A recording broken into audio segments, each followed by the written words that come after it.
Bonjour les filles, j'espère que vous allez bien. Donc, on va aborder aujourd'hui, en fait, on est rendu à la petite capsule sur les objections. Donc, comment surmonter les objections. Alors, ça, c'est une partie, honnêtement, du travail que j'adore, de surmonter les objections. Pourquoi? Non, je suis pas folle. C'est simplement que pour moi, les objections, c'est une belle façon de me challenger. Puis, souvent, c'est un petit défi parce que la majorité des gens qui vont dire qu'ils ont une objection, ils vont dire un non, ou ils vont sortir des raisons. Des fois, c'est des raisons comiques. Mais en fait, c'est juste pour démontrer qu'ils ont des craintes ou qu'ils ont des peurs. Donc, notre rôle en tant que coach, c'est de bien leur répondre et de leur tourner ça d'une autre manière pour qu'ils voient ah, ben dans le fond, c'est vrai, hein, j'avais pas vu ça comme ça. Et souvent, si vous faites bien votre travail de surmonter les objections, les non initiaux vont devenir des oui. Donc, c'est là le petit défi que moi j'adore parce que ça me fait pousser encore plus. Et c'est là que je me rends compte qu'il y a des choses que je dois aller lire encore plus pour être encore plus en possession de mes moyens quand j'explique aux gens. Donc, je vais partager mon écran. J'ai un petit document Word. Donc, c'est un petit document Word, en fait, que je vous ai mis dans les fichiers de la formation. En fait, je ne vais pas je ne vais pas le lire étape par étape avec vous. Je sais que vous pouvez très bien le faire, mais je voulais voir avec vous, en fait, les grandes lignes. Donc, puis vous parler de certaines petites choses et rajouter, en fait, mon grain de sel par rapport à chacune des objections. Donc, les premières objections que vous allez avoir, c'est ben, je m'entraîne pour le bien-être plus que pour les résultats physiques. Puis il y en a beaucoup qui vont dire ouais, mais moi, je ne m'entraîne pas pour bien paraître, je m'entraîne pour être bien dans ma peau. Ça, c'est une objection qu'on a souvent et c'est une objection qui est facilement défaisable, si je peux dire ça comme ça, qui est facilement retournable pour que les gens se rendent compte que, ouais, dans le fond, ce qu'on offre, c'est une super belle solution. Ça, c'est une objection avec laquelle j'ai pas trop de problème parce qu'elle est facilement, comme je vous disais, défaisable. Donc, quelqu'un qui vous répond ça, vous lui dites, moi aussi, mais les résultats physiques, en fait, m'apportent une meilleure apparence, vont m'apporter une liberté, une confiance en moi, puis veut pas, ça va avoir un impact dans ma relation avec les autres et de me sentir encore dans une meilleure forme, d'avoir une meilleure confiance en moi, va me pousser à m'entraîner encore plus et me donner encore plus pour garder ces résultats-là et même les peaufiner. Le concept Beachbody, c'est un mode de vie, c'est pas juste une question d'apparence, c'est un mode de vie complètement qui augmente le bien-être des gens tout en changeant des vies. Donc, ça, c'est la première, en fait, si je peux dire, la première objection que vous allez peut-être rencontrer. Mais comme je vous dis, ça, en mettant ce genre de script-là, vous pouvez les utiliser, les scripts, parce qu'ils sont là pour ça. Puis au départ, je sais que des fois, on ne veut pas se lancer nous-mêmes dans une réponse personnelle, mais à la longue, vous allez voir que vos questions, vous allez vous les faire, en fait, vos réponses, pardon, vous allez les faire vous-même parce que vous allez être habitué, puis vous allez prendre confiance en les produits.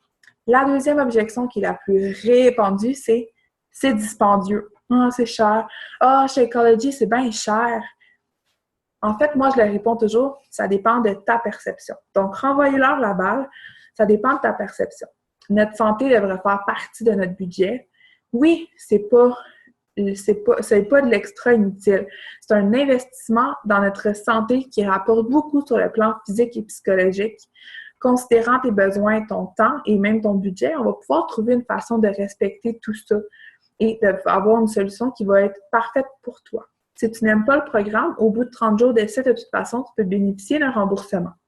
Et moi, ce que je rajoute aux gens, comme petite ligne finale, c'est je leur dis être en santé coûte beaucoup moins cher qu'être pas en santé. Parce que quand on est en santé, on n'a pas beaucoup de frais médicaux parce que justement, on est en santé.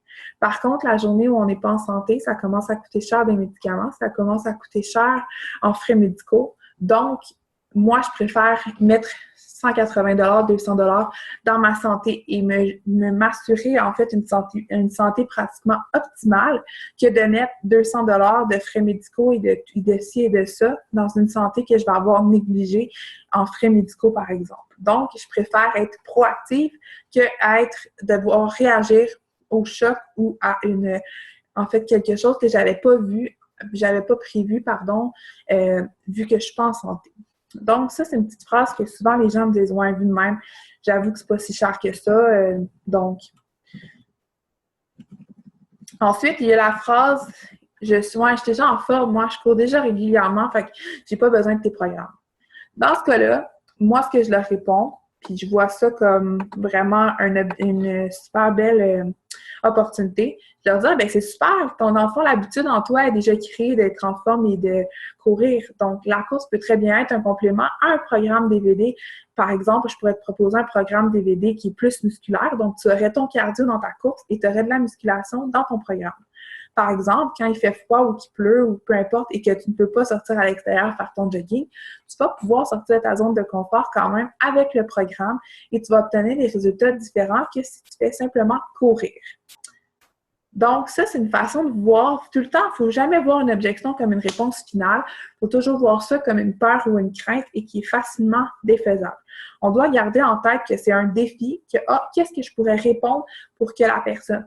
Je parle pas de dire n'importe quoi ou d'envoyer la personne, excusez-moi du terme, mais je ne bullshit pas la personne. On dit simplement des faits. Puis c'est vrai que si la personne court déjà, ben c'est tant mieux parce qu'elle a déjà cette habitude-là de créer. Si elle dit non au bout de la ligne, non, regarde, je veux vraiment garder dans ma course puis je suis bien là-dedans, ben moi, je leur propose des fois l'opportunité de devenir coach parce qu'elles aiment courir, elles ont déjà un mode de vie sain et actif. Donc, pourquoi pas essayer d'en faire bénéficier les autres? Donc, de toujours voir une petite porte de sortie, qu'est-ce que vous pourriez leur proposer pour essayer de la personne soit vraiment contente, puis vous, en même temps, en tirer des bénéfices, des avantages. Si la personne vous répond, ben moi, j'ai pas besoin d'être encadrée, je me motive moi-même. Ça, en fait, c'est une réponse que je trouve qui est particulière parce que je pense que tout le monde, oui, tout le monde n'a pas besoin du même degré d'encadrement, mais tout le monde a besoin de motivation un jour ou l'autre. Quelqu'un qui me dit qu'il est motivé 362 jours par année, je vais avoir de la misère à la croire parce que on a toutes des fois des up and down, des downs de motivation. Donc, moi, ce que je leur dis, c'est faire partie d'un groupe peut t'amener, oui, à faire des nouvelles connaissances, à développer des nouveaux trucs, des nouvelles idées, des nouveaux programmes, des nouveaux conseils, puis même avoir un surplus de motivation. On en a tous besoin. C'est une nouvelle énergie qui pourrait vraiment te surprendre, puis t'apporter beaucoup sur le plan humain. Quelqu'un dit, j'ai un abonnement au gym, moi, ça ne m'intéresse pas. Cool! Tu es déjà active au quotidien, c'est super le fun. Est-ce que tu obtiens les résultats que tu désires? Est-ce que tu as accès à un coach gratuit au gym? Ton abonnement, elle se termine quand? En attendant, je t'invite en fait à cliquer j'aime sur ma page Facebook. Comme ça va pouvoir te permettre de mieux me connaître puis d'échanger ensemble et de voir en fait si ça pourrait être un concept qui pour toi pourrait marcher après ton abonnement au gym. Donc, souvent les gens, après que leur abonnement au gym tombe, vous allez voir au fil du temps, plusieurs vont revenir vous voir et vont vous demander « Ouais, c'était quoi ton concept finalement là, parce que je me rends compte que ouais, ça pourrait être une bonne façon puis je pourrais l'essayer. » Quelqu'un dit « Je travaille à la maison, j'ai besoin d'aller au gym, prendre l'air, voir du monde. » Je comprends que tu as besoin de changer d'environnement, mais le fait de t'entraîner à la maison ne t'empêche pas de sortir faire d'autres activités. Ou simplement répondre « As-tu accès à un local là-bas? » Ça veut dire qu'il y a la possibilité de faire des entraînements de groupe. Donc, de proposer ça, parce que les gens, quand ils deviennent coach, en fait, le volet coach, c'est virtuel. Mais on a un volet en live aussi que si on devient coach, on peut faire des formations pour être instructeur des programmes. Il y a Insanity, il y a PIO, il y a SAS. Cet été, il va y avoir le nouveau programme Country qui va pouvoir être instructeur. Donc, on peut trouver un local dans une ville ou peu importe et donner ces cours-là en groupe. Donc, il y a tout un volet aussi réalité là, qu'on voit les gens pour de vrai. Donc, ça peut être une belle opportunité de les proposer. En fait, vous allez voir au fil du temps que... Je vais stop share, je vais revenir en vrai. Donc, vous allez voir, comme je vous disais, au fil du temps, que les objections, c'est vraiment une façon de se challenger, de challenger notre entreprise pour vraiment avoir des résultats qui sont optimaux, donner en fait aux gens des résultats qui vont leur convenir. Moi, souvent, quand j'ai eu des objections au départ, je me sentais tellement démotivée. Je me disais, aïe, c'est plus difficile que je pense. Donc, qu'est-ce que je fais pas de correct? Puis, à un moment donné, on vient à analyser la situation puis de se rendre compte que faut qu'on travaille dans notre démarche. Des fois, c'est juste dans l'approche qu'on a envers les gens qui peuvent sentir une insécurité, même de notre part. Et cette insécurité-là que nous, on a, va les faire douter du même coup. Je me rends compte aussi c'est vraiment important de créer une relation, d'avoir un lien de confiance, même avec les gens qu'on connaît. On les connaît personnellement, mais ils ne nous connaissent pas professionnellement. Donc, c'est super important. Les gens, ils ne connaissent pas le défi de groupe. Ils ne connaissent pas c'est quoi Shakeology. Il y en a qui vont dire qu'ils le connaissent, mais dans le fond, quand on leur demande qu'est-ce qu'ils connaissent, on se rend compte qu'ils n'en connaissent pas tant que ça sur Shakeology. Donc, il faut les amener nous-mêmes à leur mettre dans une petite bulle de confiance pour qu'ils se disent « OK, elle m'a convaincue, elle a de l'air sûre de ses affaires, elle, ça marche avec elle, pourquoi ça ne marcherait pas avec moi? Go, je fonce. Il faut vraiment apprendre à connaître les gens, à leur poser des questions. Vraiment, c'est super important d'identifier leurs objectifs, leurs raisons, toujours amener ça à une raison émotionnelle. Qu'est-ce qui accroche? Qu'est-ce qui n'a pas fonctionné dans le passé? Quand ils sont allés au gym, c'est quoi qui a fait qu'ils ont lâché? C'est quoi leur désir? Donc, de vraiment aller cibler ça pour ensuite leur dire, ben, puis quand on leur propose un programme, leur ramener leur aspect qu'ils nous ont mentionné. Donc, si par exemple, quelqu'un me dit, ben moi, dans le passé, ça n'a pas fonctionné parce que j'avais pas d'encadrement, ben je vais vraiment miser quand je vais y expliquer c'est quoi le concept d'un défi de groupe sur l'encadrement qu'elle va recevoir dans les défis. De toujours aller voir c'est quoi, d'aller creuser un peu plus profondément. En fait, il faut vraiment offrir aux gens une solution personnalisée, puis pour que cette personne-là puisse considérer la proposition, puis qu'elle dise, qu'elle ne fasse pas « Ah, c'est une autre affaire là, que je ne ferai pas ». Non, qu'elle y pense sérieusement. Donc, de personnaliser tout ce que vous faites, pour pas que les gens pensent que vous avez simplement fait un copier-coller, puis ça peut les insulter et les bloquer. Il faut vraiment tout le temps parler de notre histoire avec les produits sur notre page, démontrer notre amour du concept Beachbody. Pourquoi nous, on a décidé de devenir coach? Qu'est-ce qui nous anime? Qu'est-ce qui nous fait vibrer dans cette compagnie-là? De dire aux gens pourquoi nous, on a décidé de se lancer, pourquoi on a décidé de dire go à cette opportunité-là. Qu'est-ce qui rend si wow le fait de se sentir bien, d'être coach Beachbody? C'est quoi, nous, qui nous motive à se lever le matin? L'objection, on ne doit pas la considérer comme une réponse finale. On doit vraiment voir ça comme un challenge, comme je vous disais.